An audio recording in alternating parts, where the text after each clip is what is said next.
Students,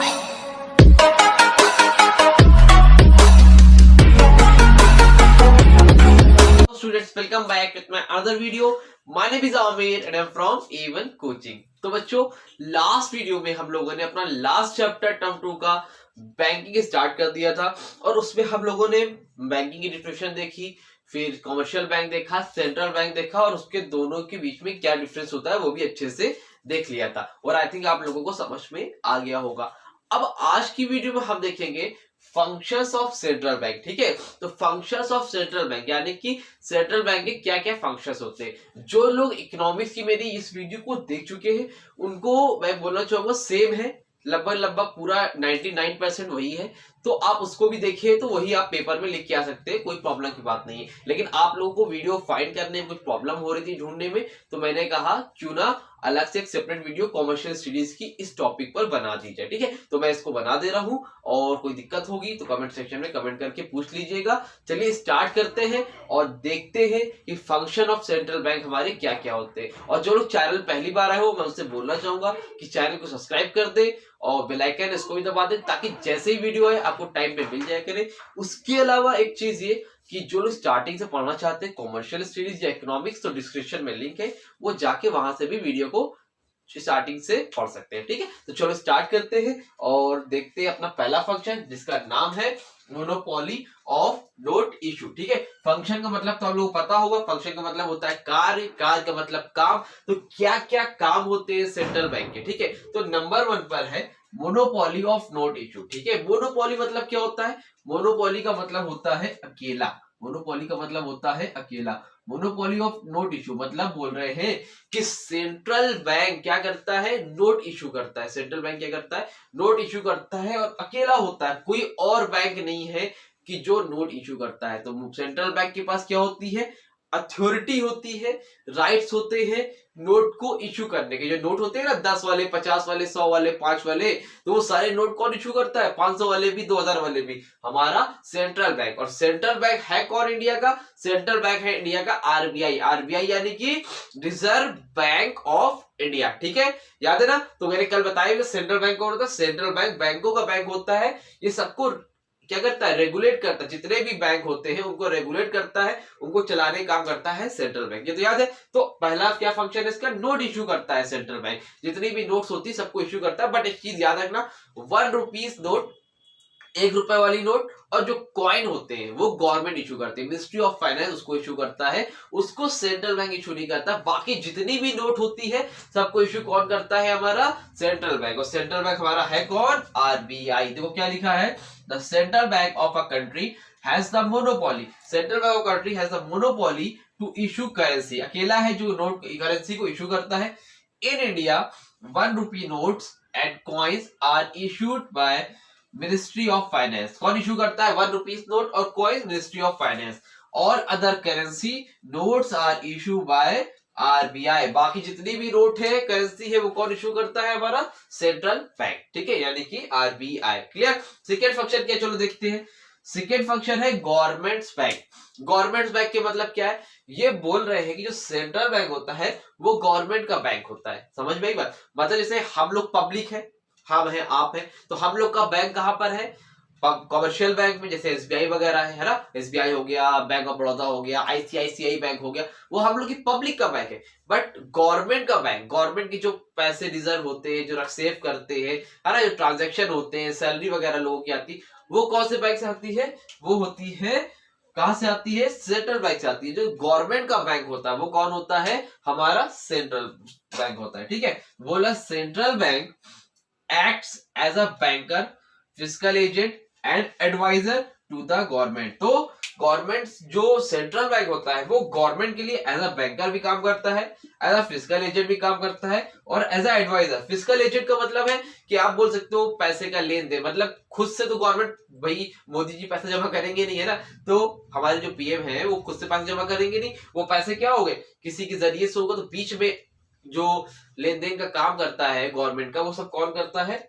commercial bank करता है। तो उसी को हम लोग क्या बोलते हैं? Fiscal agent. As a agent work करता है गवर्नमेंट के लिए। उसके अलावा as a adviser, as a adviser काम करता है, मतलब कहाँ पैसा लगाना है, कितना नहीं लगाना है, कब पैसे को रिजर्व रखना है, कब नहीं रखना है, सारी की सारी एडवाइस देता है गवर्नमेंट को। कौन देता है? Central bank. It receives payment on behalf of government. वही चीज है ना, ये रिसीव करता है पेमेंट किसकी जगह पे? गवर्नमेंट के बिहाफ पे। क्लियर? समझ में आ गया? चलो थर्ड पॉइंट देखते हैं। थर्ड पॉइंट है कंट्रोलर ऑफ क्रेडिट। क्रेडिट का मतलब क्या होता है? उधार देना। मार्केट में पैसा ज्यादा हो गया है या मार्केट में पैसा कम हो गया है, ठीक है, उसको कंट्रोल करता है। अगर मार्केट में पैसा ज्यादा है तो उसको क्या करेगा? कम करेगा। पैसा मार्केट में कम है तो ज्यादा करेगा। उसको कंट्रोल करने के दो तरीके होते हैं, एक होता है क्वालिटेटिव मेथड और एक होता है क्वांटिटेटिव मेथड। वो आपको सिलेबस में नहीं, तो इतना डीप में नहीं जाना है, खाली इतना समझो अगर मार्केट में महंगाई बढ़ रही है तो उसको कम करने का काम, महंगाई घट रही है तो उसको बराबर बैलेंस रखने का काम कौन करता है? हमारा सेंट्रल बैंक। ठीक है, तो बोल रहे commercial bank create credit by lending money. तो कमर्शियल बैंक क्या करते हैं? लोन वगैरह देते हैं, पता है ना आपको।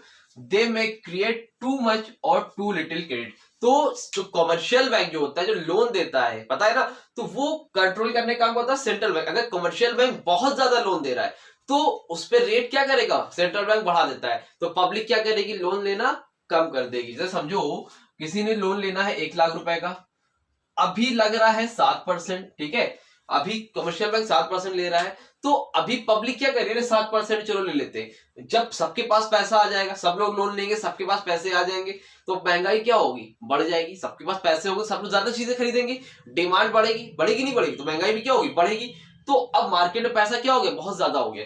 तो सेंट्रल बैंक क्या करता है? सेंट्रल बैंक कमर्शियल बैंक को ऑर्डर बोलता है इसके रेट बढ़ा दो, 7 से 15% कर दो। अब जब लोन 15% मिलेगा, 20% पे मिलेगा, तो अपने आप ही पब्लिक क्या करेगी? लोन लेना कम कर देगी। तो इस मेथड से वो क्या करता है सेंट्रल बैंक?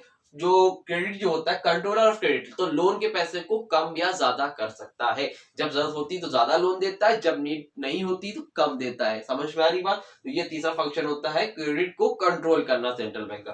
फोर्थ पॉइंट क्या है? Custodian of foreign exchange reserve. Custodian का मतलब होता है रखना।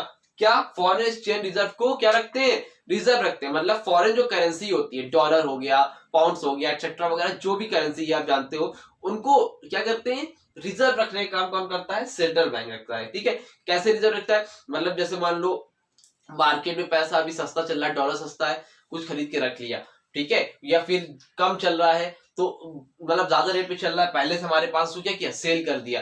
कहने ही मतलब कि बाहरी जो अदर करेंसी है उनको क्या करता है? अपने पास सेव करके रखता है। इसके बारे में डिटेल में हम लोग 11 में पढ़ेंगे, अभी इतना डीप में नहीं है, इतना सा आएगा, 3-4 लाइन आप लिख के चले आना। ठीक है, तो कस्टोडियन ऑफ फॉरेन एक्सचेंज इतना सिंपली समझो कि जो दूसरी कंट्री की, अदर कंट्री की करेंसी होती है, उनको अपने पास क्या करता है? रिजर्व रखता है। जैसे ताकि हमें बाहर का सामान वगैरह खरीदना हो या पैसा एक्सचेंज करना हो तो उसको क्या हो? उसकी हेल्प से हम वो सामान वगैरह खरीद सके। सिंपल। तो the central bank is the sole custodian of foreign currency reserve. तो सेंट्रल बैंक कौन होता है? अकेला होता है जो फॉरेन करेंसी को अपने पास रिजर्व रखता है ऑफ द कंट्री। एग्जांपल क्या? डॉलर हो गया, पाउंड्स हो गया, एक्सेट्रा, ये सब करेंसी होती है जिनको सेंट्रल बैंक अपने पास रिजर्व करके रखता है। तो ये 4 फंक्शन थे, स्क्रीनशॉट लो इसका। जल्दी से मैं आता हूं 2 मिनट में, बाकी बचे हुए 2-3 फंक्शन है उसको भी कंप्लीट करा देता हूं। ठीक है, हाँ, तो नेक्स्ट फंक्शन क्या है कौन सेंट्रल बैंक का? नेक्स्ट फंक्शन है बैंकर्स बैंक। मतलब बैंकर्स बैंक मतलब जो सेंट्रल बैंक होता है वो कमर्शियल बैंक का बैंक होता है। कैसे? जिस तरह कमर्शियल बैंक हमारा बैंक होता है, हम लोग अपने पैसे कहां पे डिपॉजिट करते हैं? कमर्शियल बैंक में। जब नीड होती है निकाल लेते हैं। उसी तरह कुछ पैसे कमर्शियल बैंक क्या करते हैं? अपने सेंट्रल बैंक में जमा करते हैं। बहुत डीप में नहीं जाऊंगा, इतना समझो, जमा करते हैं, डिपॉजिट करते हैं, कुछ पैसे, कुछ हिस्से डिपॉजिट करते हैं। उसके अलावा जिस तरह हमको नीड होती है हम लोग कमर्शियल बैंक से क्या करते हैं? पैसे को लेते हैं, लोन लेते हैं। उसी तरह कमर्शियल बैंक को जब नीड होती है वो किससे लोन लेता है? वो सेंट्रल बैंक से लोन लेता है। ठीक, तो सेम टू सेम जिस तरह हमारा बैंक कमर्शियल बैंक है, उसी तरह जितने भी कमर्शियल बैंक है उनका बैंक कौन है? उनका बैंक है हमारा सेंट्रल सॉरी, तो उसका बैंक है सेंट्रल बैंक। तो कमर्शियल बैंक का बैंक कौन होता है? Central bank. Same to same वैसे ही ये फंक्शन प्रोवाइड करते हैं। जिस तरह कमर्शियल बैंक पब्लिक को प्रोवाइड करता है फैसिलिटी, वही फैसिलिटी सेंट्रल बैंक इसको प्रोवाइड करता है कमर्शियल बैंक को। ठीक, तो the central bank act as a banker to all the commercial bank in the country. तो बोल रहे कंट्री में सेंट्रल बैंक किस तरह एक्ट करता है to all the commercial bank in the country. Central bank act as a banker act करता है किसके लिए, कमर्शियल बैंक के लिए। कहां पर, कंट्री में हमारे। समझ में आ गई बात, आई थिंक समझ में आई होगी। नेक्स्ट पॉइंट क्या है, lender of the last resort. Lender of the last resort, last resort मतलब क्या, आखिरी उम्मीद। आखिरी उम्मीद मतलब समझ लो कभी कभी कोई बैंक है, कोई बैंक मान लेते हैं हम लोग पीएनबी। पीएनबी मतलब क्या, पंजाब नेशनल बैंक। अब पंजाब नेशनल बैंक जब कभी भी किसी बैंक की फाइनेंशियल कंडीशन खराब हो जाती है, ठीक है, उसको लॉस हो जाता है, उसको पैसे की नीड होती है, लेकिन उसको अब कहीं से भी नहीं मिल रहा है, उसने अदर बैंक एसबीआई, आईसीआईसीआई जितने भी बैंक थे सबसे कांटेक्ट किया, बोला मुझे फाइनेंशियल नीड है, आप मुझे पैसा वापस दे दो, मैं बाद में वापस कर दूंगा। बट किसी भी अदर कमर्शियल बैंक ने इसकी हेल्प नहीं करी। जब कमर्शियल बैंक की लास्ट उम्मीद सब खत्म हो जाती है तो आखिरी में इस कमर्शियल बैंक की हेल्प कौन करता है, सेंट्रल बैंक। सेंट्रल बैंक क्या करता है, हेल्प करता है कमर्शियल बैंक की। मतलब जब उनको फाइनेंशियल जरूरत होती है, पैसों की नीड होती है, तो लोन प्रोवाइड करने का काम करता है या फिर उसकी फाइनेंशियली हेल्प करता है कौन, हमारा सेंट्रल बैंक। तो lender of the last resort, जब कमर्शियल बैंक के पास कोई ऑप्शन नहीं बचता है तो लास्ट में हमारा सेंट्रल बैंक हेल्प करता है किसकी, कमर्शियल बैंक की। ठीक, लास्ट है the clearing house function. Clearing house function मतलब घर को साफ करना नहीं, क्लियरिंग हाउस का मतलब होता है, नेक्स्ट फंक्शन है कि मान लो कभी कोई बैंक, कभी भी कोई भी बैंक क्या होता है, दिवालिया घोषित होता है, मतलब लॉस में चला गया, ठीक है, बंद हो गया। अब पब्लिक का तो पैसा वहां पर है, आपका पैसा मान लो बचा हुआ है, मेरा पैसा बचा हुआ है, बैंक लॉस में चला गया, बैंक बंद हो गया, पैसा कौन देगा हमारा, बड़ी टेंशन की बात है ना, पैसा हमारा कौन देगा, बैंक बंद हो गया। सोचो, तो ऐसे केसेस में सेंट्रल बैंक, ऐसे केसेस में सेंट्रल बैंक क्या करता है, उन सारी चीजों को क्लियर करता है, इसलिए इसको हम लोग क्या बोलते हैं, क्लियरिंग हाउस फंक्शन। जो भी पब्लिक का पैसा बाकी रह गया था तो उस कमर्शियल बैंक के बिहाफ पे सेंट्रल बैंक सारे पैसों को क्या करता है, क्लियर करता है। ठीक है, समझ में आई बात। और बहुत ज्यादा डिटेल में पढ़ना होगा तो सॉरी, मैंने इकोनॉमिक्स में बताया हुआ है एक चीज अच्छे से कि कहां से पैसा आता है, क्या होता है। ठीक है, तो अभी ये फंक्शन तो मैंने शॉर्ट में सब समझा दिया। ठीक, आई थिंक समझ में आया होगा। और एक काम, 5 फंक्शन देख के जाइएगा सेंट्रल बैंक के, बहुत है लॉन्ग में, शॉर्ट में 2 है, लॉन्ग में 5 है, इससे ज्यादा नहीं आएगा। ठीक है, तो चलो इसका स्क्रीनशॉट ले लो, जल्दी से ले लिया, आई थिंक ले लिया होगा। तो चलो, कोई प्रॉब्लम होगी तो कमेंट सेक्शन में कमेंट करना, वीडियो अच्छी लगी होगी तो वीडियो को लाइक करना, चैनल को सब्सक्राइब करना, बेल आइकन दबा देना, और कमेंट करके बताया करो यार वीडियो अच्छी लगी, खराब लगी,